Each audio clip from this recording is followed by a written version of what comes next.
यह जो कविता पंडित जी ने भागवत पुराण में से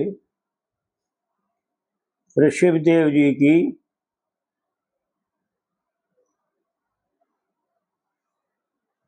जो संसार के प्रति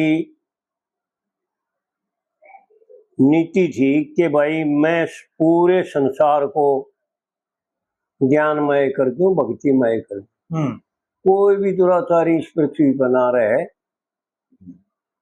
क्योंकि उसके कुछ समय बाद जो है ना परशुराम ने इन अक्षत्रियों का विनाश किया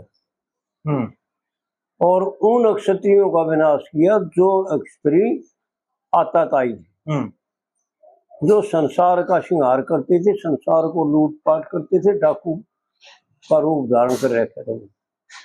नहीं तो उस समय में भी जो धर्मात्मा राजा थे वो उनसे परशुराम का कोई संबंध नहीं हुआ जी, कोई तकलीफ नहीं थी। परशुराम को भी कोई तकलीफ नहीं थी। असल में तो शुरू हुई थी ये कथा परशुराम की, जो सहस्राबाहु अर्जुन था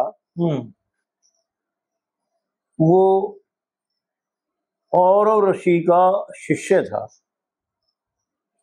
और उसने जो है ना दत्तात्रेय से ज्ञान प्राप्त की थी और दत्तात्रेय से वो विद्या प्राप्त कर ली जो रिद्धि सिद्धियों की होती है जी।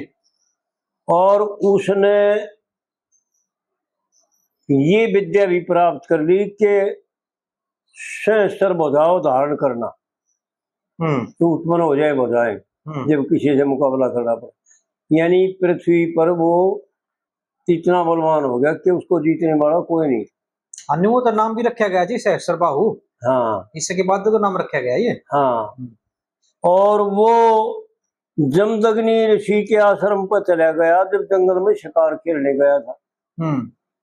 और परशुराम उस समय जा रहा था अपने भाइयों के साथ कहीं, यानी तीर्थ यात्रा के लिए को या बाहर जा रहा था कहीं भी, ऐसा लिखा है जी। तो जमदग्नि ऋषि ने उसका अतिथि सत्कार किया और उसको जो है ना अतिथि सत्कार में जिसने जिसा चाहा ना उसका भोजन दिया। उसके पास कामधेनु गऊ थी जी, जमदग्नि के पास। उस कामधेनु गऊ के द्वारा उसने जिसने जैसा चाहा वैसा ही भोजन मिला जी। तो विश्वामित्र ने, राजा था, उसके मन में अहंकार होया कि भाई तेरे से भी ज्यादा जो है ना, वो विश्वामित्र नहीं, वो सहस्राबाहु जी अर्जुन, कि भाई तेरे से भी ज्यादा विवाह हो इसके पास, तो जो ऐश्वर्य इसके पास है वो तेरे पास तो नहीं है, ऐसा तू तो कर नहीं सकता।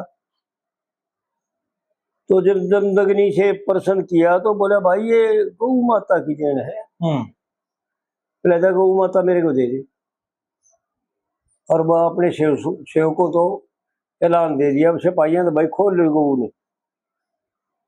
जमदग्नि हाँ ना ज्यादा यानी उससे रिक्वेस्ट ना करी और ना उस पर ज्यादा जो प्रभावित किया, भाई बूझ के ले जा। अपने सिपाहियों को हुक्म दे दिया खोल लो भाई गऊ ने। और वो गऊ खोल कर दोस्तों अपने भी साथ ले गया। और बाद में आगे परशुराम और कई भाई थे, परशुराम और भी 4-5 भाई थे जमदग्नि के। तो उसने बताई जमदग्नि ने भाई ऐसा ऐसा हुआ और वो तो गऊ ने खोल ले गया। तो परशुराम बोले भाई तुम चलो आश्रम पाले, और फरसा लेकर और धनुष्मान लेकर के ढाल लेकर के परशुराम चले गए। और परशुराम ने जो है ना उस सहस्राबाहु को नगर में बढ़ते हुए को पकड़े, अपने नगर में पहुंच गया था। उसके पुत्र थे यानी कई हजार, वो तो भाज गए सारे। और वो जो है ना परशुराम ने मार दिया और गऊ ने उल्टी लिया। कोई बात ना, आड़े तक बात शांत थी, परशुराम को कोई दिक्कत नहीं। बस जो गऊ ने खोल के ले गया था ना, उसको मारा और गऊ अपनी वापस ले आया। लेकिन उसके जो पुत्र थे ना, वो अपने पिता की मृत्यु से उस वक्त तो परशुराम का मुकाबला नहीं कर सके, लेकिन मन में जो है ना, दिल में जो है, उनका दुर्घट रहा और दिक्कत आएगी भाई, बदले की भावना होगी। और एक दिन जब परशुराम और परशुराम के भाई जंगल में लकड़ी वगैरह, फूल वगैरह, यानी हवन यज्ञ का सामान इकट्ठा करने खातर जा रहे थे, और मौका ला करके एक कथा यूं भी आती है कि परशुराम की जो माँ थी ना, रेणुका, वो विश्वामित्र की बहन थी। हाँ जी। ये रुचिक ऋषि के ब्याही गई थी विश्वामित्र की एक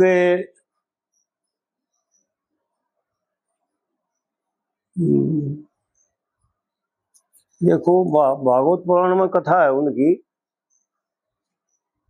हाँ, जिसका नाम सत्यवती था, कौशिक गोत्र की।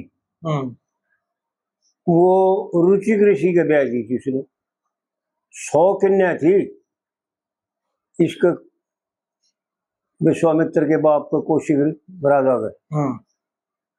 और रुचिक ऋषि ने उनको उससे एक कन्या मांग ली, जी आप, मैं शादी करना चाहता हूं, आप मेरे को अपनी कन्या दे दो। तो उसने उसका नाम भी दे रखा भागवत पुराण में। उसने उसको शर्त रख दी एक, न्यू सोच के भाई वो तो बडेरा हो रहा है उम्र में भी, और बावड़ा सा हो रहा है, मन दिशा लग गई, इसको इसी शर्त रख दे ताकि ब्राह्मण है नाराज भी ना हो और वह पूरी भी ना कर सके, और मैं ये लड़की ब्याह होने से विचार कर दी इसको। वो जो है ना, उसने, राजा ने उसको यूं बता दिया, भाई इतने 100 घोड़े ऐसे ले दे कि जिनके रंग तो सारे सफेद हो, और एक एक कान जो है ना श्याम हो, काले रंग का हो, श्याम वर्ण का हो, 100 घोड़े ले दे, फिर ये कन्या तेरी है रही। उस रुचिक ऋषि ने जो है ना, उसका भाव समझ करके और अपने आप को एक तो ऐसा बनाया योग बल से कि कोई भी युवती उसको देखे तो वो उस पर आसक्त हो जाए। इतना नौजवान और गठीला और सजीला अपना रूप बनाया जी। और वरुण देवता से जाकर के वो 100 घोड़े मांग लिया, भाई 100 घोड़े चाहिए मैंने, और ऐसे ऐसे चाहिए। वरुण देवता ने दे दिए, ले जा भाई। तो लिया के बोले, ले भाई राजा। तो उसका 100 कन्या थी ना, उन 100 कन्या ने जो थी ना, उसको पति वर्ण कर लिया। और उसका जो है ना सत्यवती, उसका नाम दे रखा है भागवत पुराण में, जो यह कोश की नदी बनी जी। तो उसने जो है ना, उस ऋषि के उन 100 कन्या को कोई संतान नहीं हुई, तो उसने प्रार्थना करी कि महाराज, ना तो मेरे बाप का कोई संतान और ना मेरे कोई संतान। तो रुचिक ऋषि ने वो प्रसाद बनाए, चरु बनाए। एक चरु तो बनाया क्षत्रिय वंश का, और एक चरु बनाया ब्राह्मण वंश का जी। लेकिन जो उसकी माँ थी ना, उसका थोड़ा मन में फर्क आ गया, भाई अपने लिए जो चरु बनाया होगा वो तो घना बढ़िया होगा। और उससे सत्यवती बोली भाई यो चरु बदल ले तू। उसने अपनी माँ के लिए चरु बदल लिया। और जब रुचिक ऋषि से बताई ना कि महाराज ऐसा ऐसा किया हमने कि भाई तुमने गलत कर दिया, तेरी माँ का तो होगा पुत्र तो जरूर होगा, लेकिन तेरी माँ का तो होगा वो पुत्र जो तपस्वी ब्राह्मण से भी बढ़ करके तपस्वी हो, ठीक बात, ब्रह्म बेता होगा। और तेरा जो है ना क्षत्रिय होगा। तो उसने अनुनय विनय करी कि महाराज ऐसा मत करो। तो रुचिक ऋषि बोले भाई देखिए तो सत्य है, ये तो चलेगा नहीं। हाँ जी। पर इतना कर देता हूं कि तेरा पोता हो जाएगा।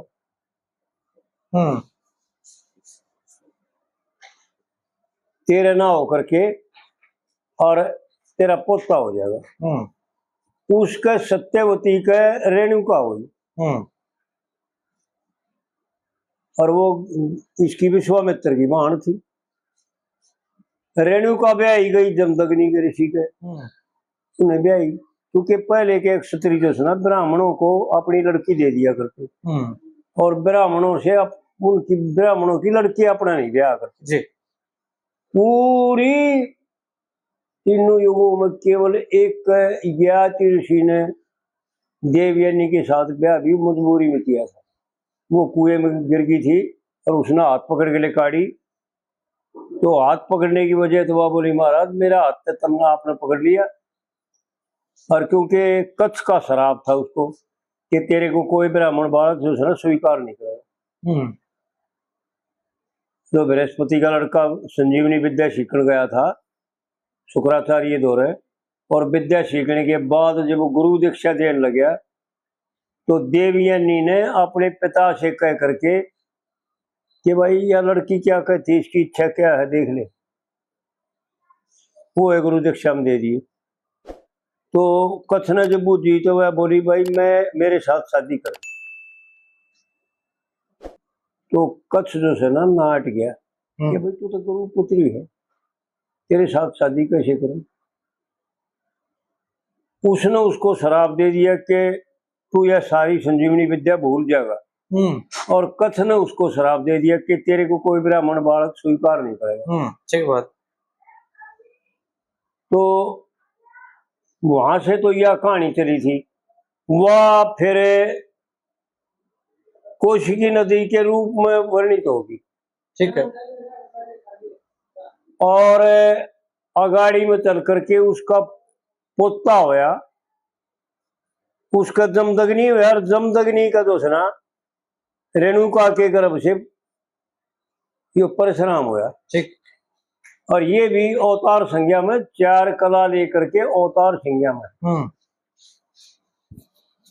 तो इसने जो है ना उनने जब सहस्रा बाबू के अर्जुन के पुत्रों ने जो है ना पीछे से जमदग्नि को मार दिया, रेणुका ने बहुत उनसे विनय करी, हाथ पांव जोड़े, माफी मांगी, भाई ये ब्राह्मण है, ये महात्मा है, योग निष्ठ है और यज्ञ पर बैठा है, यज्ञ की दीक्षा ले रहा है, ऐसा कह करके उसने पर उन्होंने सुनी नहीं थी और उसको मार करके वो चले गए।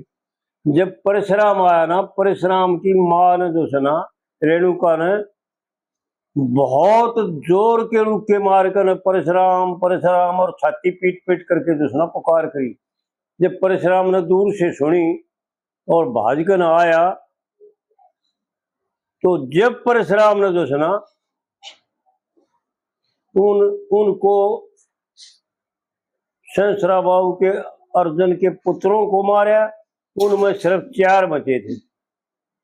हे वंश में हे वनस्थाइयों, सिर्फ 4 ही बचे थे जो उस मौके पर वहां पर नहीं थे जी। और यूं कहा था अपनी मां से कि तन्ने 21 बार अपनी छाती पीटी है, मैं ऐसा क्षत्रिय कोई नहीं छोड़ दूंगा इस पृथ्वी पर जो किसी दूसरे को जो है ना किसी प्रकार भी सता होगा जी। तो इस प्रकार से जो है ना 21 बार जो है ना परशुराम जी ने इस पृथ्वी को क्षत्रिय शून्य करके और ब्राह्मणों को दान दे दिया जी। क्योंकि यह पृथ्वी और यो अंतरिक्ष सब कुछ ब्राह्मणों का ही है, किसी और का नहीं है।